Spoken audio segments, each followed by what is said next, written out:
and that it is time that world governments officially acknowledge, and that it is time that world governments officially acknowledge.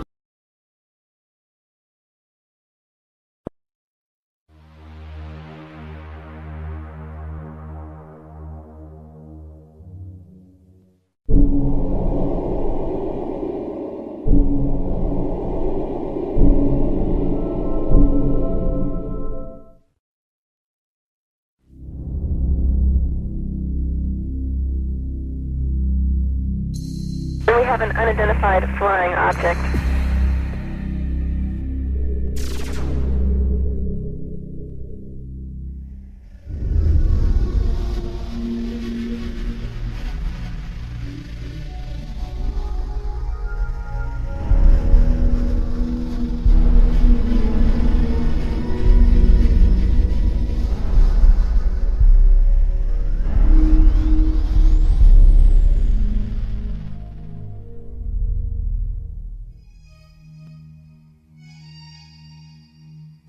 Good evening, my fellow Americans. The sighting over Washington yesterday has alarmed many of you. However, please, do not... We close? Yeah, we're close. 2001 was a real space odyssey for me. Instead of flying on a spaceship to the moon, Jupiter, or beyond the solar system, I met Dan Aykroyd for the first time to talk about UFOs. That's when I knew I had to sit him down in front of a camera and just let him talk about the truth. Because if I didn't, no one would believe we had this amazing conversation. And one time I had this long conversation with Dan Aykroyd about UFOs, and I thought it was like Einstein was hiding inside of a comic genius, just so that if he told us the real truth, you wouldn't have to believe it. If Einstein had told us UFOs were real, would we have believed him? He never spoke about it. But Dan Aykroyd speaks about UFOs as if he were a full professor on the subject. So Dan, how did you get started in UFOs? What sparked your interest? What was the first thing that you can remember that happened to you that made you, ponder the question? Well, I was born in July 1952. And I guess about maybe when I was 8 years old, I found a magazine, a Life magazine, with a picture of the UFOs from that sighting on the cover, with a big inquiry. What are these UFOs? And so that kind of started it as a kid, and I asked my parents about it, and they actually couldn't tell me what they were because they didn't know. They knew there was some mystery there. Then I saw The Day the Earth Stood Still as a kid, and that was a film that directly related to maybe some of the motives for visitations from other planets. And it certainly seems accurate today if you look at the way mankind in the last 100 years has basically started to turn this planet into a cinder. 3-4 holes in the ozone layer because of industrial production around the world, nuclear testing, wars. I'm just sure, just in theory, if there were another species in the universe monitoring us or near us, they would be very interested in what we're doing to this planet's atmosphere, and to possibly neighboring bodies. So there would be a concern there. And I think that in terms of the extraterrestrial machines that are coming and going, that may be a part of their motivation. We've just had a rash of sightings all over the planet, and we've got Iran and Turkey and Mexico. It seems like we're being invaded by UFOs. Let's talk first just about what's actually happening out there. Well, recently, the most dynamic sighting that we've seen, because it's corroborated by an actual government, is the sighting that took place over Mexico recently, where a drug surveillance twin-engine turboprop plane was at altitude taking pictures of possible smuggling routes, and they photographed with their infrared cameras 11 unidentified objects. Some of them were in pairs and in threes, and of course, these were objects that couldn't be seen by the naked eye, but were visible on the infrared cameras. Well, the United States Air Force, after the news appeared in America, and it was covered on CNN and Fox. The footage was shown on Fox. It was shown on CNN, and in the Valley Daily News on the front page, had a big headline, UFOs with a question mark, and it had pictures from that sighting. And of course, the United States Air Force had to respond, and they said it was swamp gas. So I don't know whether swamp gas is not visible to the naked eye and visible on infrared, whether it comes in multiple balls, whether swamp gas is capable of doing a complete circuit around an aircraft and then taking off at high speed and right angles into the sky. If it is, then maybe it was swamp gas. But somehow this seems to be a legitimate one, because the Mexican government decided that we want to release this to the world. And this follows on the heels of the Belgian general who revealed some F-15 footage years ago of his Air Force planes chasing objects that were exceeding them in speed by twice again what his planes were going at. The French government over the last couple of years has released a comprehensive study on the UFOs. The Soviets have been since the 1950s engaged in numerous studies about landings, abductions, and the sightings.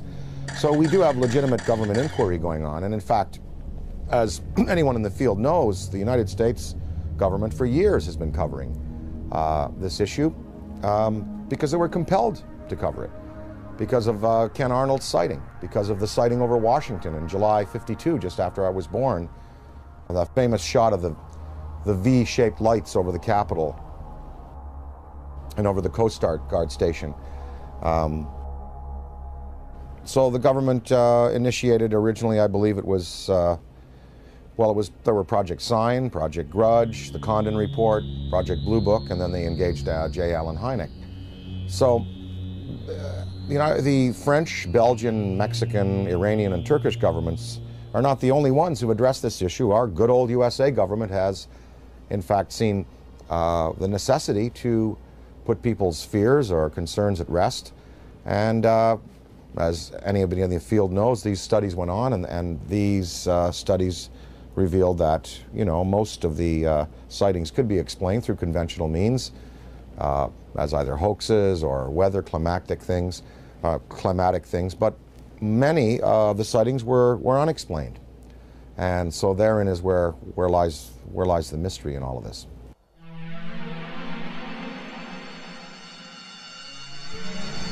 Dan, what do you think is the significance of UFO technology? I mean, obviously, these guys, the extraterrestrials, can come from one star system to another and visit Earth. I mean, recent headlines on CNN are talking about, and BBC, that we're going to run out of oil in 2026. We've got to get on to a better technology. I mean, to be able to go from another star system to Earth, obviously they have the answer.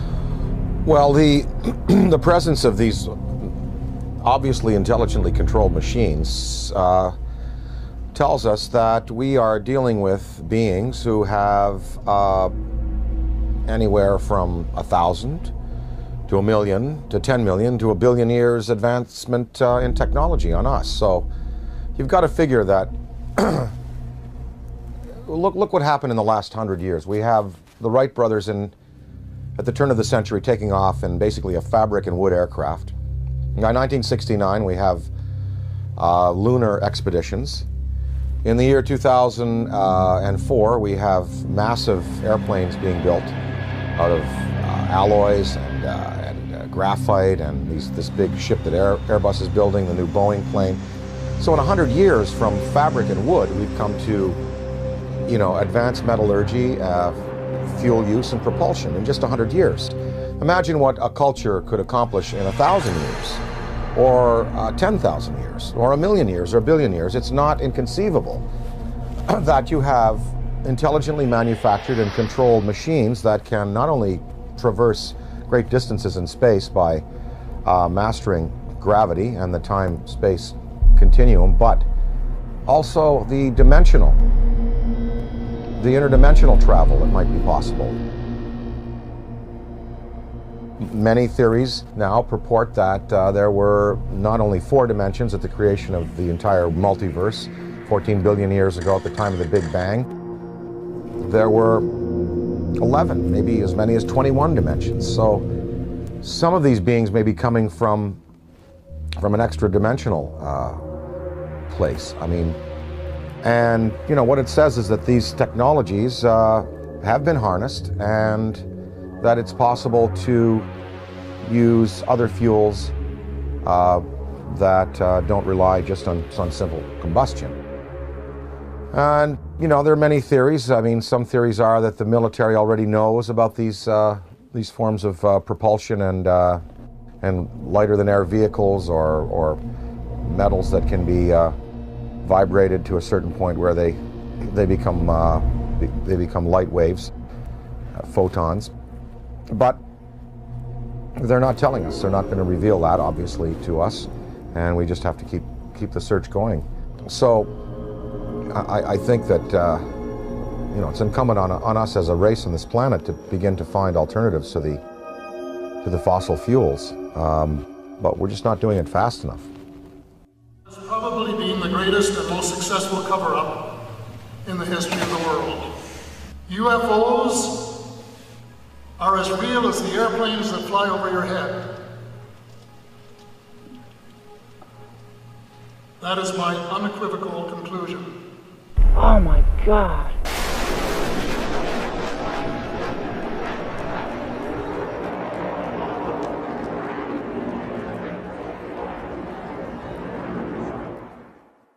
The Avro Arrow story, Dan, I mean, you appeared in a movie about the Avro Arrow story. Canada broke the sound barrier. Diefenbaker dismantles the whole aerospace program in Canada, and all the engineers are hired by NASA and Boeing down here, and we finally break the sound barrier. But in Canada today, we have another scientist, Canadian scientist John Hutchison, is using wave induction, using Van de Graaff and Tesla coils and radio. On a 75-pound cannonball, we can see this huge cannonball levitating in the air. I mean, Boeing, NASA, Lockheed, all of these defense contractors are going up into his lab in Canada and trying to understand how this thing works, because the next person or the next country that figures out true anti-gravity propulsion systems is going to be king of aerospace on this planet. The Hutchison effect incorporates radio frequencies, Tesla frequencies, and high electrostatic energy to create a type of levitation effect where it can move a 75-pound cannonball of steel or brass bushings, water, wood, and other objects into the air. Are we doing enough in our universities, in our research labs? Are we putting enough money into this kind of a research? And what risks are we willing to take if universities in Beijing and China and Russia, they're actually going into the UFO phenomenon in their universities, but here in America, mainstream science, mainstream physicists laugh at the UFO phenomena? I mean, what do you think about that? Budgets are tight all around the world, and as far as putting money into the study of alternative technologies, funding research by people like Hutchison, the money is just not there. I mean, if you look at NASA, NASA is getting chopped back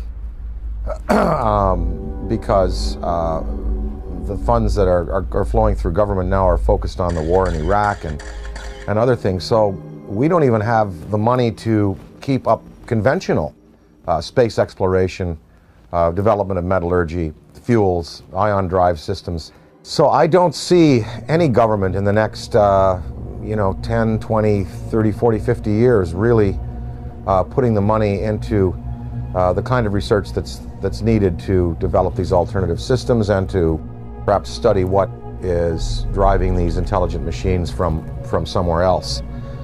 Now, of course, that's on the visible side of things.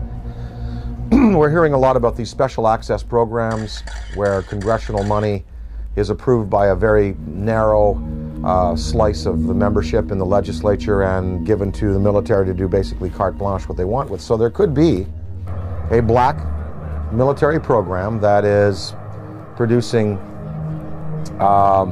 what people are referring to now as the big black deltas, which are these huge black triangles that are being seen all around the world, the big black rectangles, which are also being seen all around the world. So maybe they look a little like this. The F-117, they look a little like the B-2 bomber. Maybe these are special access programs that have been applied to alternative technology. And that it is time that world governments officially acknowledge. I don't see them revealing, you know, these the sources of these programs, nor their applications right now. Okay, I worked in the U.S. space program for 36 years. I was a contractor employee, first working for McDonnell Douglas and then ending up working for Boeing after McDonnell Douglas was purchased by Boeing. I started at the end of the Mercury program and then worked the whole Gemini program. And during Gemini, I was responsible for the design of the equipment for the life support system. And so I had a distinct interest in keeping astronauts alive and having successful equipment. During the program, when we were flying the Gemini spacecraft, my interest in UFOs became very real. It became real because, first of all, Gemini 2, which was unmanned, it was rumored and talked about among our researchers that 2 UFOs had followed Gemini 2. And then Gemini 2 was, of course, recovered later. And I didn't think too much about that except, yeah, that's kind of funny. Very interesting stuff. And then when Gemini 4 flew, and its 4-day mission, 66 orbits, with James McDivitt and Ed White, about halfway through the mission, McDivitt said he has something up here with him.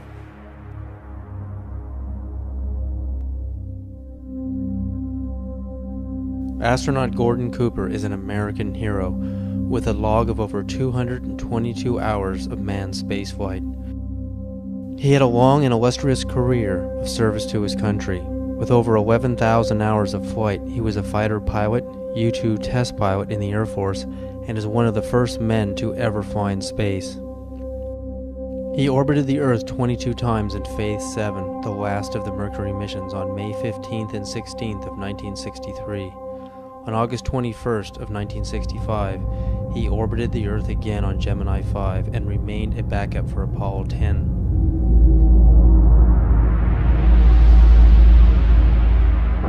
Well, I've had some occasions to know some of the people who were involved in Roswell at one stage or the other. I think there's been an awful lot of untruth put out on Roswell and an awful lot of conjecture. I think there have been some truth in it. I think definitely there was something other than a weather balloon there.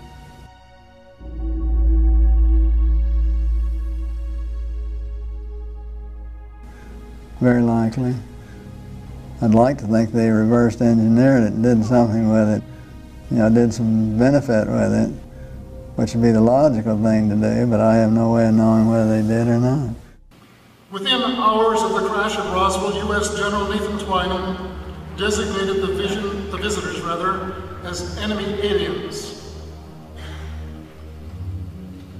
It appears from his book that Colonel Corso agreed with that assessment, and that it has remained as official U.S. policy ever since.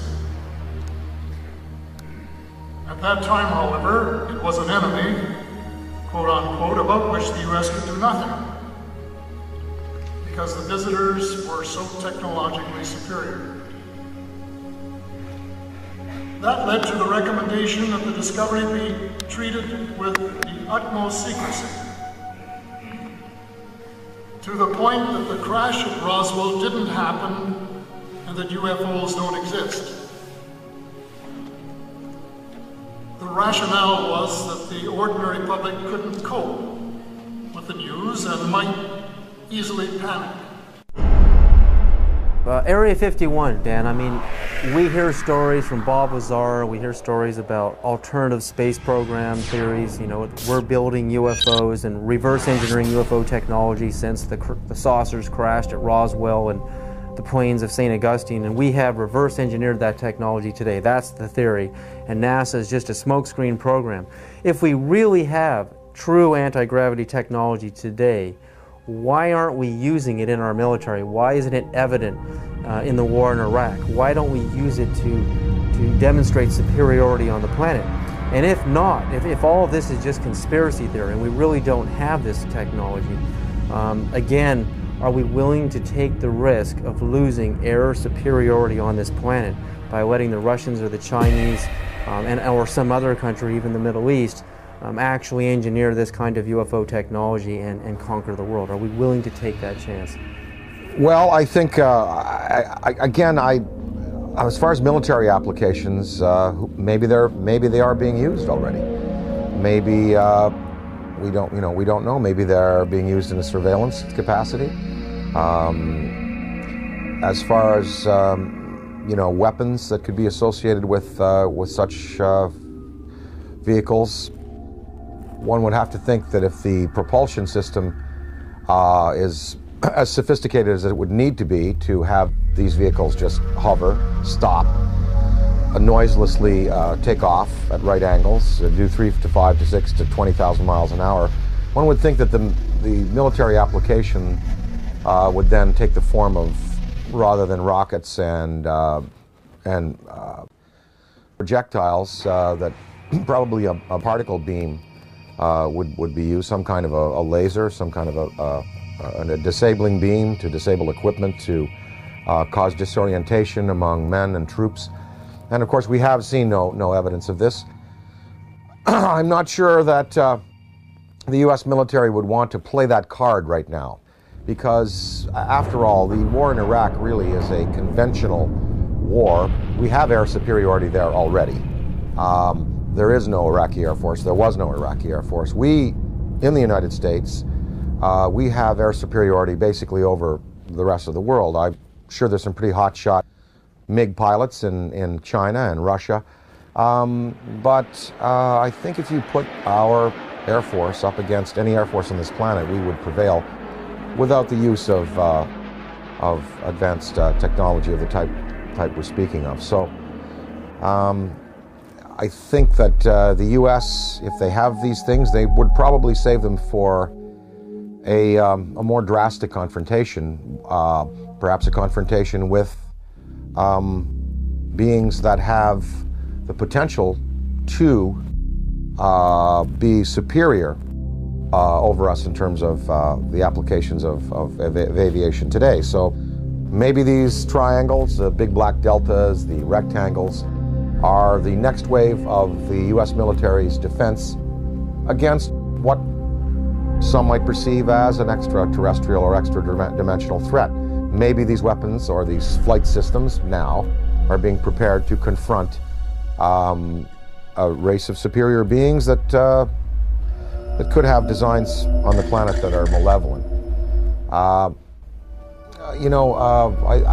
think it was Lord Hill Norton, or one of the British Air Force Defense Ministry staff who was assigned to study UFOs in the 50s. After he retired, he said that in his estimation there were 23 different species of being visiting the planet in numerous types of vessels. We know from the NASA UFO studies that you've done, and I think that theory, there's nothing wrong with that theory that I can see that doesn't point to what you postulate, and that is that there are benevolent beings that are trying to heal the planet, hence the size of these ships that we're seeing in the STS cameras, and the fact that the ozone has holes in it, the fact that water could be a healing element there. What are these lifesaver-shaped little Dropa-stone-shaped ships conveying to our planet? Well, we see them coming into the atmosphere, and on the STS tapes and other forms of exposure, they're not releasing personnel, they're not releasing projectiles, and no harm has come to the planet, through their intervention. So one can assume perhaps that maybe there are benevolent beings out there and malevolent beings out there, and maybe the United States government is preparing weapon systems to deal with the malevolent beings. Ronald Reagan said in a speech, he said, what if there were a species from another planet that was threatening us? We would all find a way to work together. And one can only think about the Star Wars system and the fact that there we had satellite-mounted cannon.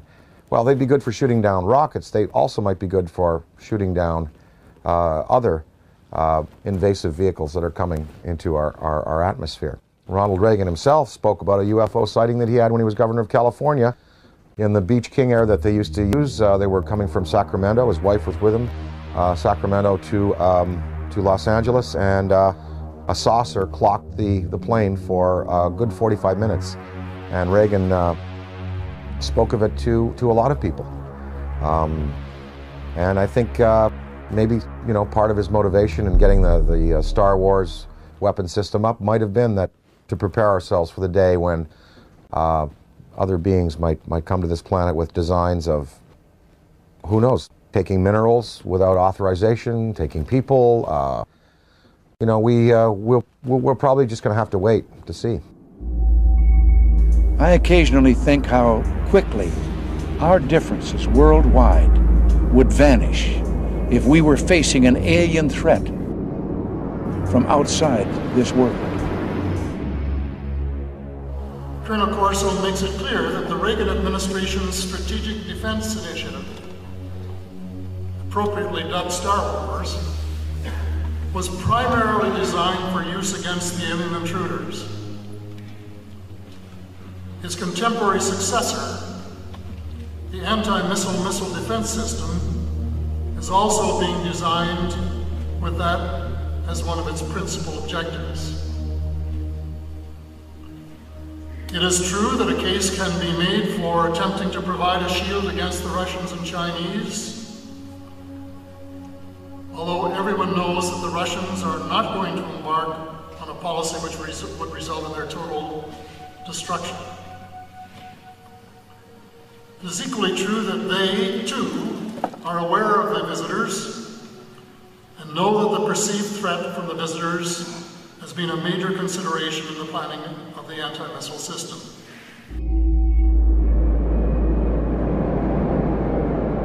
And the incident in question, as at least from my perspective, almost ignited a nuclear war, and that was 5 unidentified objects were picked up on radar coming in over the Pacific Northwest, Northern California, Southern Washington, Oregon area.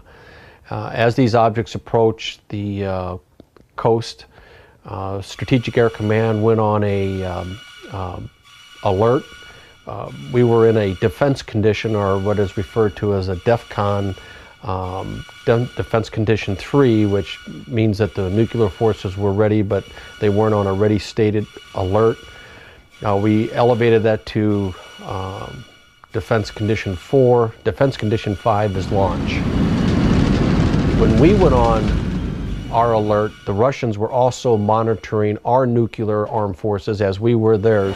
And so they knew that our bombers had gone to fail-safe. They knew that the launch codes had been given. They also knew that the hatches on the ICBM missiles had been removed and that we were getting ready to do a launch. I know that Nixon, President Richard Milhouse Nixon, picked up the phone and called the Kremlin.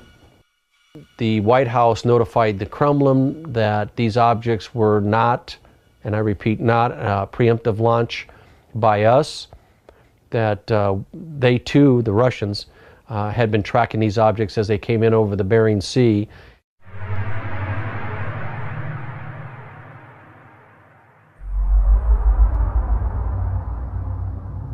Probably moved 100 miles in a matter of a second or two. When we look at alien abduction, I mean, the idea of a human being being taken and having an implant inserted into their body, I often think of how biologists, how we tag whales. You know, we put a chip on a whale and we can track them via satellite, and also how, you know, we go into a frog's pond and we pull out the frog and we spread it out on the table. Remember in biology class we used to do this, and, you know, stick the little needles in his legs and cut him open. I mean, that's how we look at another life form in another world.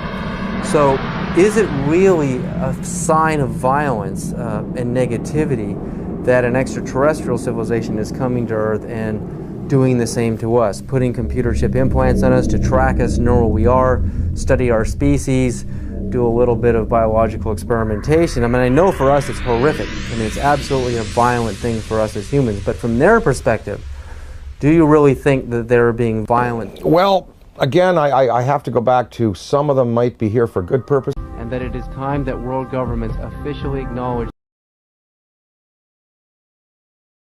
Kind, and some are here for selfish purposes.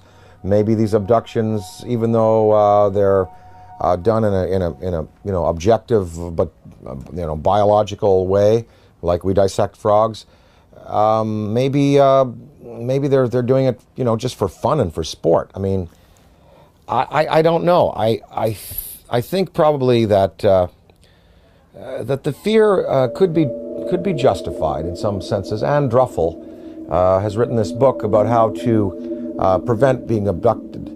And we really think, even if benevolent species coming to this planet and taking a man and a woman and taking ova out of a woman and sperm out of a man, that's tremendously invasive and very traumatic for the human beings.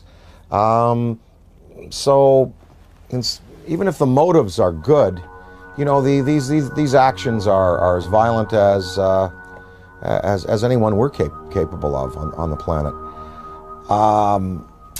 I think that a certain amount of fear is justified. If you look at Day the Earth Stood Still, the first thing that happens is the army is assembled and guns are shot at these beings and at the ship.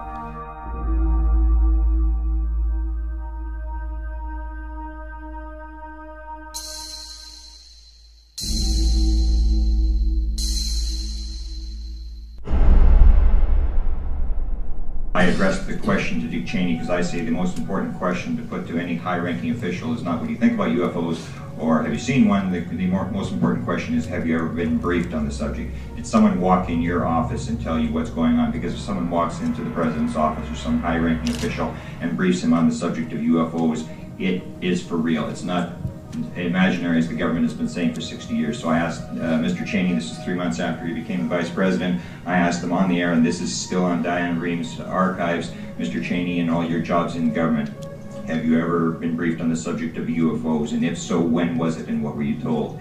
And Mr. Cheney said, if I had been briefed on that subject, it probably would have been classified and I wouldn't be talking about it.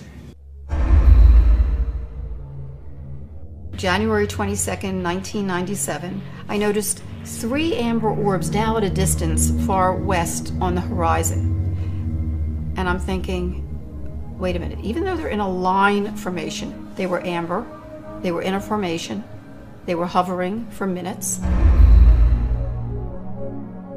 As I'm pointing like this, they reappear in the same spot. And I thought, I have to get a picture of this. And I ran upstairs, I grabbed my 35mm, get out onto the balcony. As I'm ready to shoot the 3 bottom orbs, suddenly 6 amber orbs in a row, totally equidistant from each other, massive span across, pop up. On March 13, 1997, over 10,000 Arizona residents witnessed the single most spectacular UFO sighting in the 20th century. Headlines surged the nation, and Arizona residents demanded answers from military and state officials.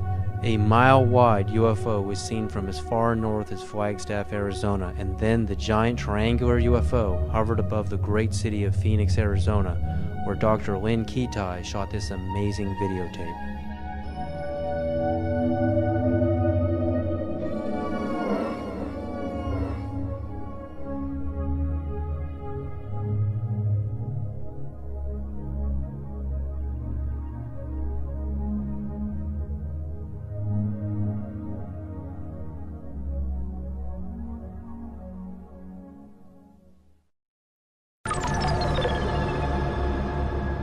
When we go out into space and we're exploring the cosmos out there and we're looking for signs of extraterrestrial life, what kind of a communication are we going to send out? I mean, if Dan Aykroyd was the ambassador, if you were the ambassador for Earth, what message would you teletype to ET?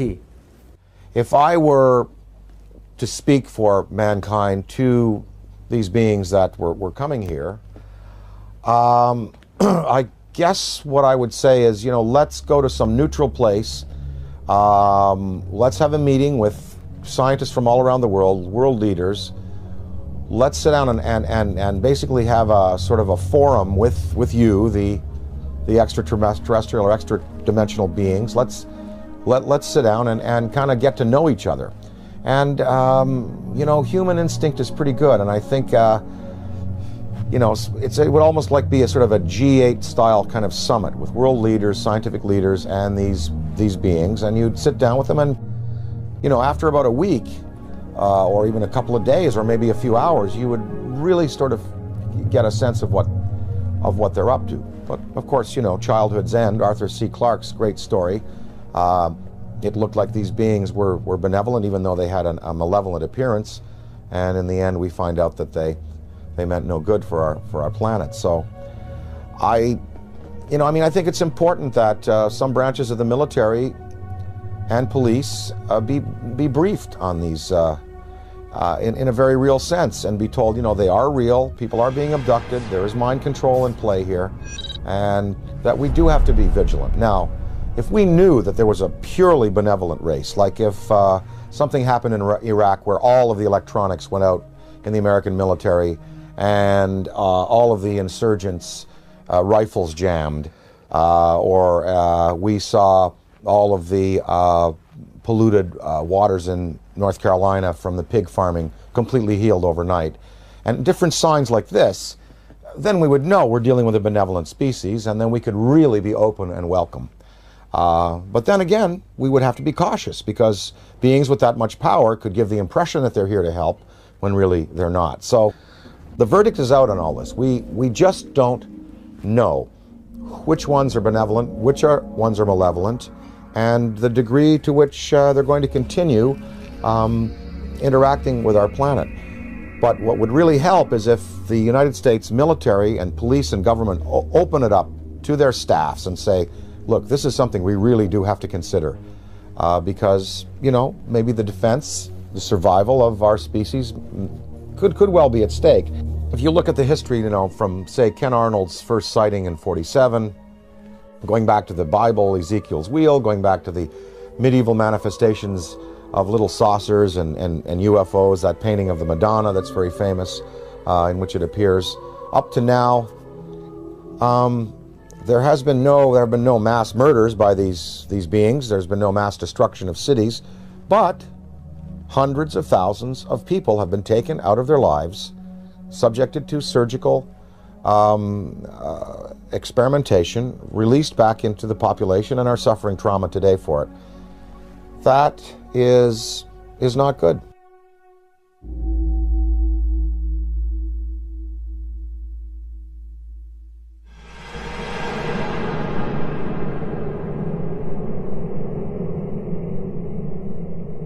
The idea, I mean, like in the movie Close Encounters of the Third Kind, the meeting on the dark side of the moon in Devil's Tower, Wyoming, I mean, it seems like the logical thing to do. I mean, we have a communication, a teletype message, we have a place, a location, and a time, and we isolate it from the public until we know it's safe. I mean, we check each other out. I mean, this seems like the most logical thing to do, you know, even rather than meeting on the White House lawn. I mean, this is the way we would like it to happen.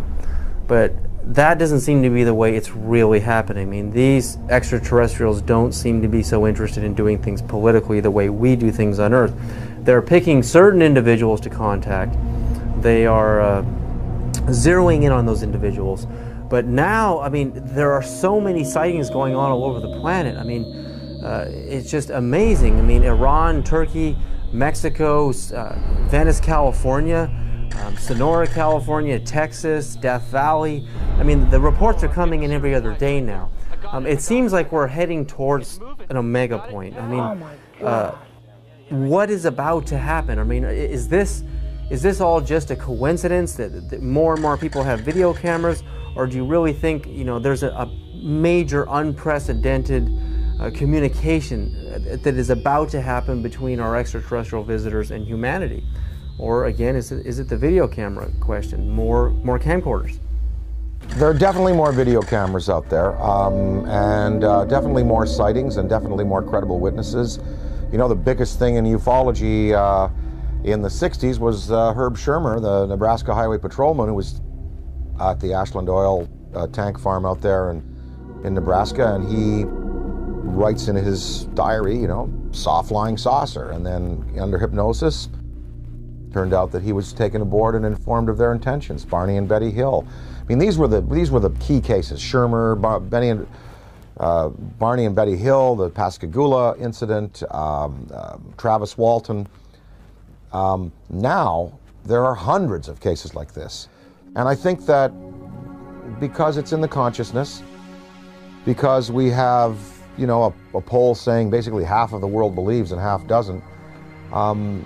We're reaching a point where, as Stephen Bassett talks about his time clock, it's like the nuclear time clock that we had in the 50s before we blew the world, before we blew the world up. The theory that once the hands got to midnight, that's when all the nuclear weapons in the world would be discharged. Well, we've stopped that nuclear clock, thankfully. But as far as the UFO clock, he says we're 1 minute to midnight now, meaning that in a minute to midnight, something really, really spectacular is going to happen. Now, whether that's a mass appearance, whether that is, it come over to the Yankee Stadium during a game, I think maybe even in the next 5 years, we're going to have occasions like the one I experienced in upstate New York in the mid-'80s when I woke up in the middle of the night and I said to my wife, they're calling me, I want to go outside, they want me to come outside and see. She said, who? Something outside wants me to come out and say, oh, just go back to bed. I went back to bed, but in the next day in the media, in newspapers, in radio, all over upstate New York and Ontario and Quebec and Vermont, people spoke about this urge they had to go out of their houses at 3 in the morning and look up into the sky. And 12,000 people shared this urge, and they went out, and it was a big, big news story. And of course the Air Force said that a Chinese rocket had exploded over New York State, and what people saw was a massive, miles-high pink spiral in the sky above the Great Lakes. In Hull, Quebec, Canada, a few years afterwards, there was a story of several hundred people, almost 1,000 people, in this community, Gatineau, north of Hull, Quebec, Canada, in the Quebec province, sharing this urge to come outside and look up into the sky, and they also saw an apparition. So there are going to be more of these mass sightings. And the day that 1 million people in Idaho at a rock concert or something see it, that is when you're going to really get the conventional military and police sitting down to say, well, it's time to throw the Brookings Institution report out and lay it open to the people and let the people decide, what must be done in conference with our state leaders.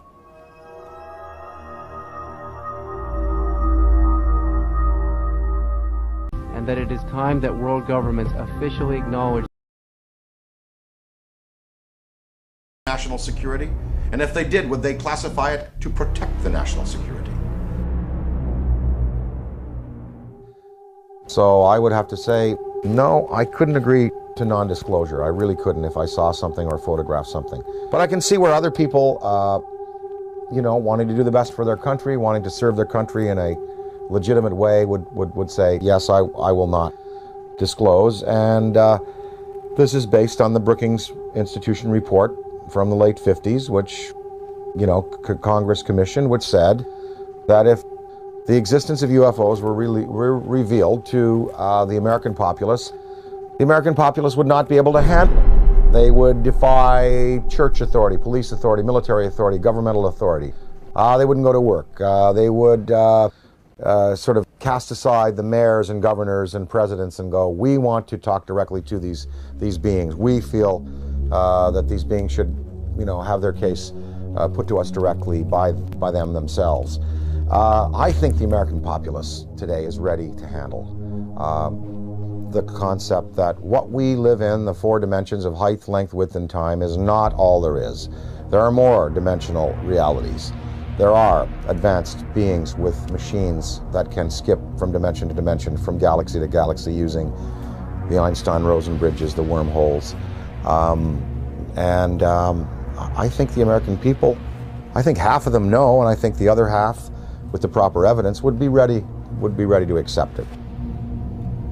It's going to take a mass sighting for the U.S. government to finally say, look, we're going to come on side with France, Belgium, Mexico, Turkey, Iran, and we're going to tell the truth, and we're going to reveal what happened to Tom Mantell when he went up in his P-51, what happened in the Great Lakes when I believe it was an F-104, I believe, was scrambled over the Great Lakes in the 60s. What happened to him? You know, I think that that if you have that type of sighting, then there'll be no choice. Interdimensional travel. I mean, not just traveling through our dimension, but going into alternate dimensions, Dan.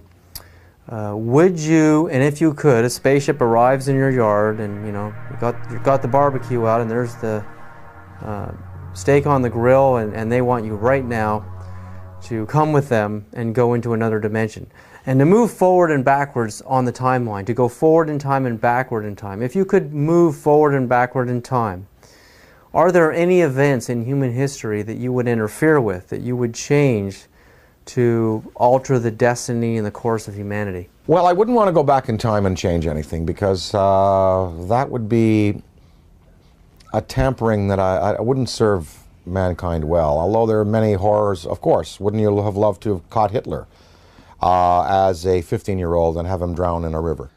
You know, because then we could have solved the Holocaust problem, and then World War II may not have, well, look, there were two guys. There was Otto Dinkel. You ever heard of him? Well, he was an orator hired by the German army, just like Hitler was, to speak. If Hitler died, maybe Otto Dinkel would have been the guy that would have gone on with this rabid anti-Semitism and wiped out 9 million people. Of course, one thinks of those things, but you don't want to go back in time and play with events, because you know where we've come to today and the improvements we've made in human rights and in regarding ourselves as sacred, they've come because of the bad things that have happened. Now, if I went into the future, I would want to see where this planet is 300 years from now. Did we make it? Did we make it? That's what I would like to know.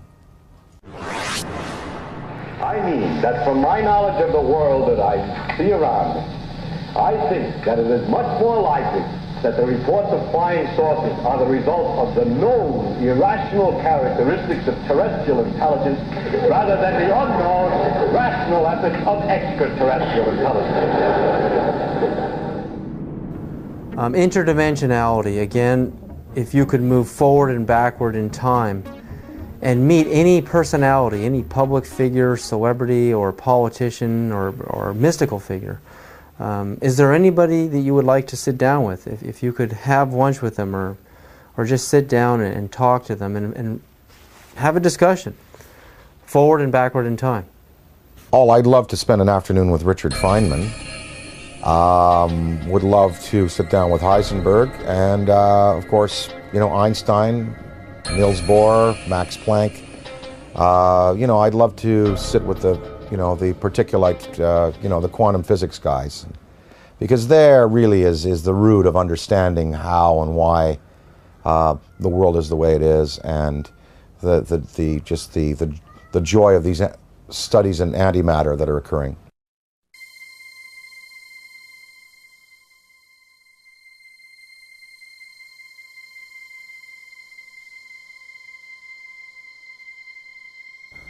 Everyone you picked is a physicist, a scientist, and I often think about how spirituality and science are merging, how they're kind of coming together. I mean, what ancient civilizations thought of a universe was really the Earth and the Sun and a few planets. And now with the advent of the Hubble telescope, we can see that the universe is far bigger than the ancients had ever imagined. So while science and religion are merging on some ideas, in other areas they're just far off. But to make matters even more complicated, the idea of parallel dimensions or parallel universes, I mean, it's just getting so vast out there. How do you map a multiverse? You know, I've talked to some guys, they say that fifth dimension, sixth dimension, could be right here by my ear and could be a millimeter wide and a millimeter across. You don't, because you're talking about, dimensions that defy any kind of dimensional understanding. And, there was I forget his name, he died recently, in the last 2 years, but he proposed that there are parallel realities just because of the way we go through time. Like here we are in this interview right now. Well, what I said and what you said and what we all did 2 minutes ago still exists somewhere. Because we just did it. It's there. It's like a wake we've left. And if you had a time vehicle, you could go back to 2 minutes before and stop and see what we're doing 2 minutes before. You go back to your high school days. You go back to your days as an infant. And those realities are still existing alongside what we're progressing through. It's all a beautiful, beautiful mystery. I am here because I am a writer, a performer. I find it entertaining. I'm not a scientist. And I'm not a theosopher or philosopher. And I am just here because it is enormously, enormously entertaining. And mysteries like this are challenging. And it's really, really fun to contemplate that, there may be beings out there who are concerned about our planet and who may give us the opportunity to advance ourselves. It's really fun to contemplate.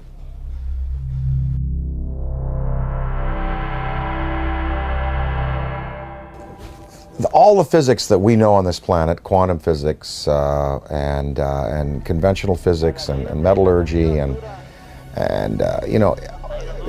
all of it, it can really encompass a theory of how these ships move. I mean, you've done it yourself, David, proposing that if you can convert a mass to a state of of photonic energy, then there is no mass anymore, and you're looking at pure light. You're looking at anti-gravity. You're looking at something that can be harnessed in waves. Well, what is the fuel? Well, people, Bob Lazar talked about this element 115 that was put into these generators to boil mercury and to be used as gravity tractors.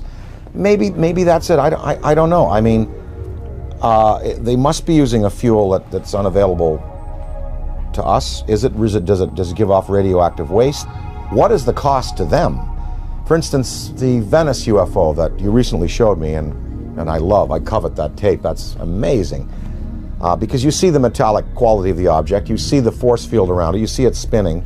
It was May 2nd, 2004, approximately 11:30 a.m. And I was walking from my apartment with my girlfriend down this alley right here. And we were just sort of walking this way, and I looked up over at those phone lines, and we saw something that we really couldn't make sense of. It was a very shiny, metallic disc. So we turned the corner here, and this is basically where we're just looking at it. And we're pretty much like, okay, that's not a balloon or anything we're familiar with. So we sort of kept walking to the corner and just stared at it for a while until it hit me, that this was really something.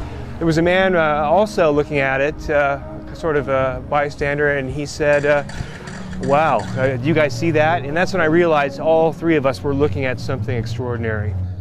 What is the environmental cost of running these machines? Are they clean or are they not? Is there some, wherever they came from, is there some place they have to go back to after their journeys are finished to dump whatever they've used up in terms of fuel, like we would a bad fuel rod in a reactor? That is a question I'd like to know. I'd like to ask is, are you a clean burning vessel, or is there some cost that you pay like we paid for atomic energy?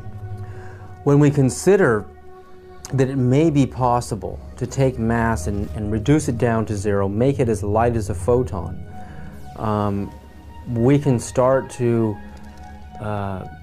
approach this whole light speed phenomena from a whole new direction. I mean, we're going to be able to do this. This This is the only logical answer. There are no fissile nuclear materials in the universe as we know it to produce the kind of energies in a steady stream that you need to get mass up to that speed. There are no fissile nuclear fuels that can produce 1 trillion electron volts all day long. And wormholes are even more exotic. The idea of bending and folding two spaces of space-time together and creating a shortcut wormhole to vector in between those 2 points, according to Kip Thorne, who wrote Black Holes and Time Warps, that the energy required for a wormhole is 100 million suns, the negative energy they put out for an entire year. There are 100 million suns in our galaxy alone. That means all of the negative solar energy coming from our suns in this whole galaxy, the total energy for a whole year is required to create a wormhole.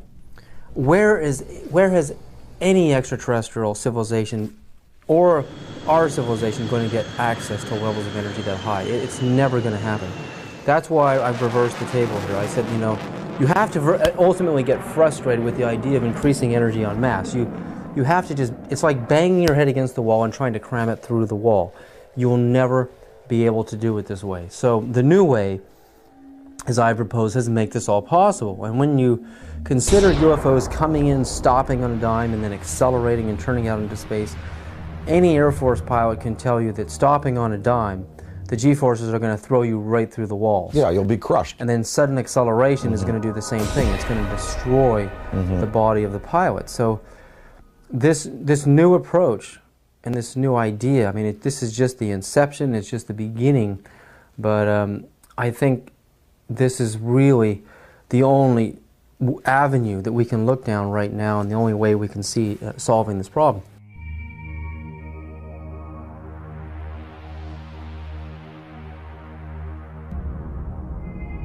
While Gordon Cooper was an Air Force pilot stationed in Munich, Germany in 1951 in the 86th Fighter Bomber Group, where he flew F-84s and F-86s, Cooper testifies to having chased disc-shaped UFOs that outmaneuvered the most advanced fighter jets of our time.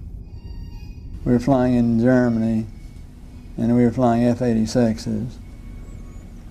And they would come over and do the same maneuvers that we make, except every once in a while one of them would go zip. And you just can't do that in a fighter, a conventional fighter. They're just typical saucer shape, double lenticular shape, metallic looking. Well, yeah, they weren't just random. They were flying fighter formations, very definitely under positive control.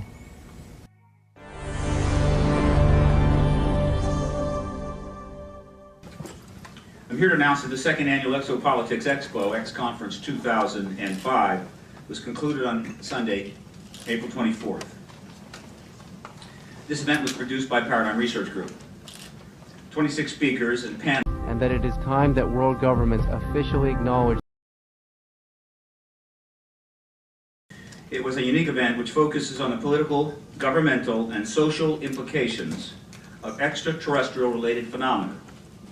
It is produced by PRG as part of the emerging activist movement seeking to end a government-imposed truth embargo regarding extraterrestrial-related phenomena.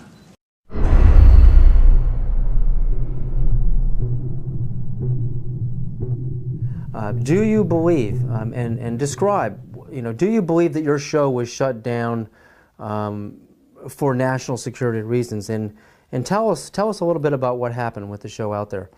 Well, what happened, we sold the show to Sci-Fi Channel, and it was called Out There, and I basically interviewed all of the people that I admired in various fields of study, like Colin Andrews from the Crop Circle movement, Linda Moulton Howe, the expert on cattle mutilations, John Mack, and let me just put a pin in things right there, because John Mack has taken the study of abductions, UFOs, right out through the other side, and he's going, yes, we know they're here, we know they're coming, we know people have been taken, we know there's experimentation going on, we know people have been told about agendas.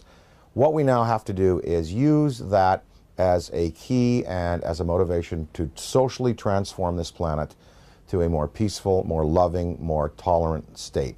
So his movement, the movement for social change, has just accepts as a fact abductions, UFOs, interplanetary intervention, and what he's doing is taking it out through the positive side of it and saying, now we must use it to socially transform. And I think his message is great. But I talked to him, I talked to the Allagash guys who were taken in the canoe on that trip in Pennsylvania. The last show we did, I had both Bassett, who has the UFO time clock, and then Greer. Both Bassett and Greer were there. They were my two guests for the day. Well, the show was canceled that afternoon. And I was outside, before I knew it was canceled, in between the interviews. And I was outside, and Britney Spears called me because she wanted me to appear on Saturday Night Live with her. And so I was outside having a cigarette, the phone rang. Oh, Brittany, how you doing? Oh, sure, of course I will. I turned away like this. I turned back, and there was a black Ford across the road, a black Ford sedan. And I was trying to look at the plate, and the plate seemed kind of like fuzzy, and I was, definitely a police car. And two guys were there, and a big, big, tall guy got out of the back seat, and he stood in the street on 42nd Street it was. We were at 42nd Street and 8th Avenue, and he looked right at me. And literally, I was on the phone. Hey, oh, sure, of course I'd love for the show. Saw the Ford, went back like this, turned back like a half second later, and it was gone. And that car did not go past me. It did not make a U-turn, because I would have seen 42nd Street. I would have seen that thing take a U-turn and go away. That car vanished. That car was a cloaked vehicle of some type. And whether this was like a warning to me, because the guy got out of the back seat, gave me a real dirty look. That car vanished. I know what I saw. And, it was just this fast. It was, oh, hi, Brittany, sure. Oh, of course, I'd love to. Guy gives me a dirty look. Oh, well, sure. Car gone. That's what happened. And then 2 hours later, we were told we were not to continue taping, and the show was canceled, and none of them would air. I don't know. I don't know. Was that an MIB experience? Black helicopters, military abductions that happen. Sometimes people are taken, and they talk about then being visited by military personnel and debriefed about their abduction. Was it a technology associated with some of these beings that are visiting that wanted to warn me off, or that wanted to give me verification that I was on the right track? I don't know. But I do know I did turn back a second later, and it takes so long for an automobile accelerating from 0 to 40 miles an hour to reach the corner of 8th Avenue and 42nd Street going past me, and then pulling a U-turn and going out towards Times Square. I would have seen that car. And I looked around. I was looking for that then. It was gone. So I don't know. The tapes exist. I have them. We're going to try to repackage them. We might put them out on DVD.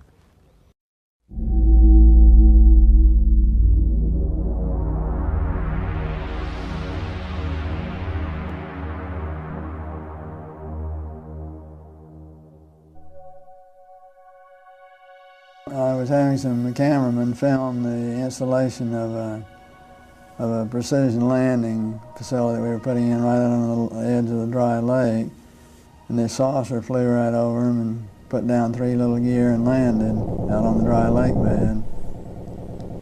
And they went out to, picked up their cameras and moved on out toward him filming.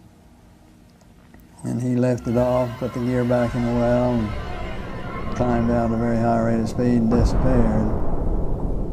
And so while I was going through all the regulation books and finding out the number to call in Washington to report it, I had them go over and develop the film. By the time they got back with the developed film, I was on the higher and higher and higher level officer talking to me.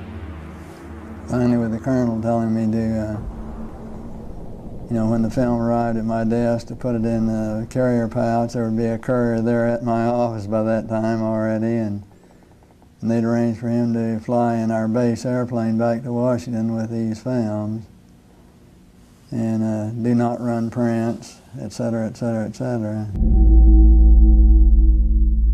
We didn't have a chance to run it. I had a chance to hold it up to the window and look at it. It was certainly good film. Well, by this time I was involved in the research and development and doing very classified programs myself, at the test center. So I knew that we didn't have any vehicles of that kind, and I was 99 9/10% sure that the Russians didn't have any of that type either. So there certainly was, at that point in time, there was no doubt in my mind that this vehicle was made at some other place than here on Earth. Yeah, well, Buck Rogers and Flash Gordon coming true. Dude, I got it, man. Probably moved 100 miles in a matter of a second or two.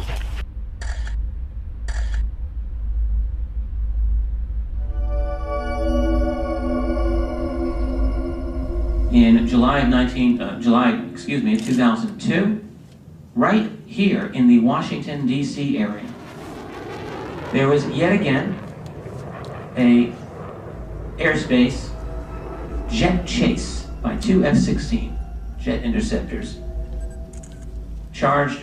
which were chasing a bluish object right outside D.C. In fact, we have one of the key eyewitnesses here in this room today. This received some play in the Washington Post and a little bit of mainstream media, then of course fell into the black hole of the media, never to be discussed again.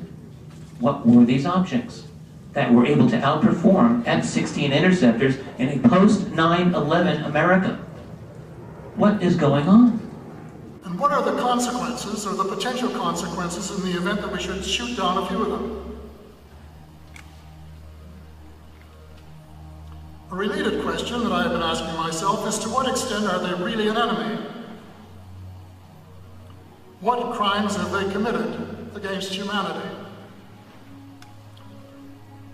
They have certainly upset the military by flying over their most secret installations, by shadowing their planes, and by buzzing their astronauts. The Army shot 1,430 rounds of anti-aircraft fire at the UFO between 3:12 and 4:15 a.m. Army Chief of Staff General George C. Marshall wrote a top-secret memo to President Franklin D. Roosevelt that the U.S. Navy recovered an unidentified craft off the coast of California. The retrieved craft was in fact not earthly and in all probability of interplanetary origin.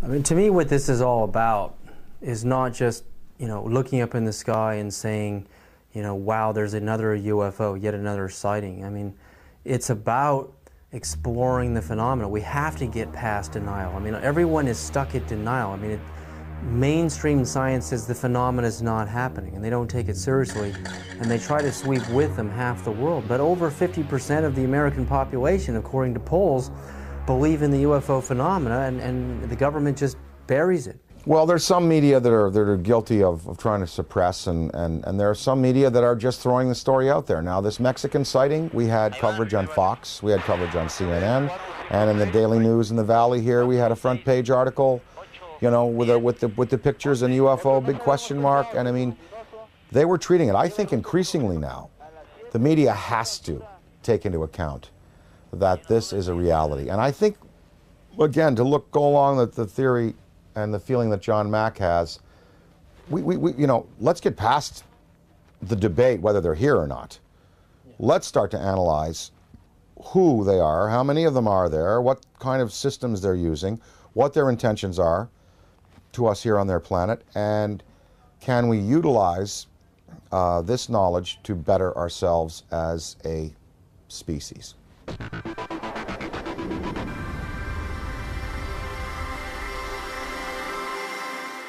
With the advent of the Hubble telescope, I mean, when you see how big it really is out there, and the idea that we're stuck on this myopic little ball, we're just glued to it, we can't get our eyes off of it. It's more of a mystery now than it ever has been. Why we're stuck here, and there's got to be a way to decode the matrix and finding out how these craft work, how we can get out into the universe ourselves. I mean, I think that's what this is really all about, It's not about trying to prove it whether it's right or wrong. It's trying to, it's like when the first time man saw a bird fly. Well, the last UFO symposium conducted by MUFON, they sent me the book of the speakers. There were many, many scientific people in there, many astrophysicists, celestial mechanics experts, metallurgists, people who've been consulted on these cases over the years. No, I mean, when you have John Callahan, an ex-FAA supervisor, saying, yep, they're real. When you have John Schuessler, who was a Boeing engineer, now running MUFON, and saying, yep, they're real. When you have, pilots and personnel in the police and military coming forward in the Rockefeller Report and in the Disclosure Report saying they're real. When you have a Belgian general on television showing you a tape from a fighter which is filming an object escaping at high speed, when you have this Mexican case, I think we can pretty well put it to bed and say, yep, they're here, they're doing things to us, with us, interacting with us. Whether we've had, official military contact, again, that goes into the black box area, but there should be no debate anymore. UFOs exist. They are intelligently manufactured and guided technology from somewhere else, not this planet.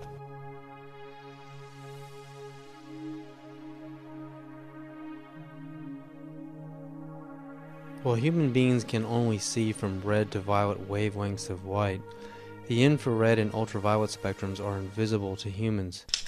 I quickly learned that NASA uses special video cameras that are capable of seeing into these invisible spectra. The tether has broken and is going away from us. Get it on the TV, Claude. Please get it on the TV. After the 12-mile-long tether snaps, several days later on an orbital pass, the cameras find something that should not be there. In the NASA STS-75 tether incident of March 1996, we find NASA using ultraviolet light-sensitive video cameras. This is where some of the largest UFOs ever caught on videotape have been captured. Huge dish-shaped luminous UFOs swarm the tether. We know the tether is 77 to 100 miles away from the cameras on the shuttle. The UFOs pass behind the 12-mile-long tether, so we can therefore use the 12-mile length of the tether to measure their minimum diameters. Some measure between 1 and 3 miles wide, making them literally motherships. In Project Blue Book files, UFOs with these same features have been reported several times as shiny metallic discs with dark centers. Specifically, in the invisible infrared, Trevor James Constable, a retired World War II radar operator from New Zealand, has photographed many UFOs with the same features, translucent discs of light with dark centers.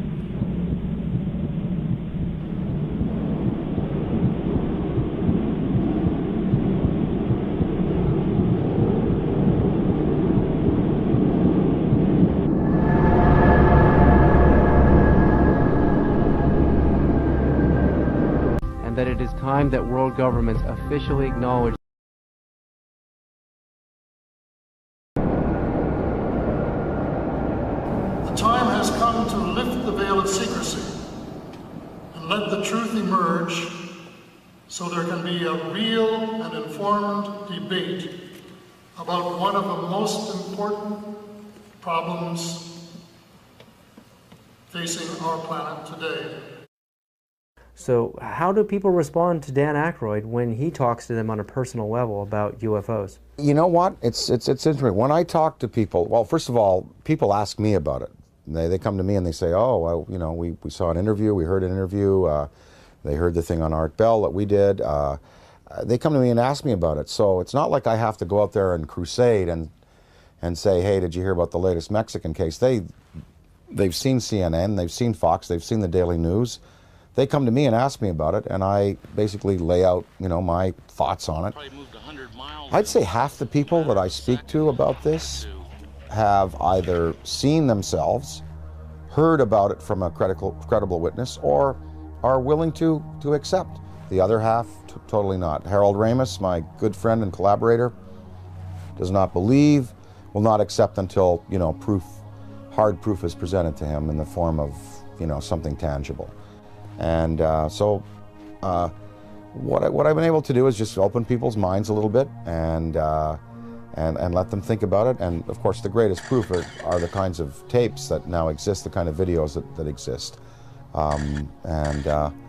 Usually when I show some tape of some different things that have been exposed to me, well, it's pretty convincing. And then at that point, people have to go away and accept that, that these things are a part of our reality. Well, what I'd like to, what we'd all like to affect is some positive change in the world and try to help the tipping point where good tips to overflow evil in the world. I mean, we know there's good and bad out there, yin yang, black, white, there are there's tremendous divisiveness in the planet, and perhaps this study and this understanding of things that are greater than we have accomplished technologically will lead us to a spiritual awakening, one that helps us respect other beings out there in the universe and other dimensions, and also in our own 4 dimensions and here in the physical world that we live in. The sacredness of human life, the willingness to get along a little better, to relinquish materialism and territoriality in favor of a more comprehensive worldview, in which we unite and we all feel the energy within us as part of a universal light. Gotta thank you, Dan, so much for this interview. I'm very grateful. I really believe you're one of the greatest minds in our world at this time. Thank you so much.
sightings could be explained through conventional means, but many of the sightings were unexplained. From Dan Aykroyd, a recognized authority on UFOs. People spoke about this urge they had to go out at 3 in the morning and look up into the sky. 3 amber orbs now at a distance far west on the horizon. Strategic Air Command went on alert, DEFCON 3, which means that the nuclear forces were ready. I think half of the American people, with the proper evidence, would be ready to accept. Probably moved 100 miles in a matter of a second. It was a metallic disc, and that's when I realized all 3 of us were looking at something extraordinary. 5 unidentified objects were picked up on radar coming in over the Pacific Northwest. 12,000 people shared these mass sightings. Looks like you got an object right in front of you, Mark. Can you look out there? There should be no debate anymore. UFOs exist. Challenging the misconceptions. They photographed 11 unidentified objects. Discovering the realities. They were hovering for minutes. Of what may be. Massive, miles high. The most important question. The incident almost ignited a nuclear war. Facing human civilization today. An authoritative inquiry into the UFO phenomenon. We are dealing with beings who have advanced technology on us. Probe the mind of Dan Aykroyd. Dan Aykroyd Unplugged on UFOs.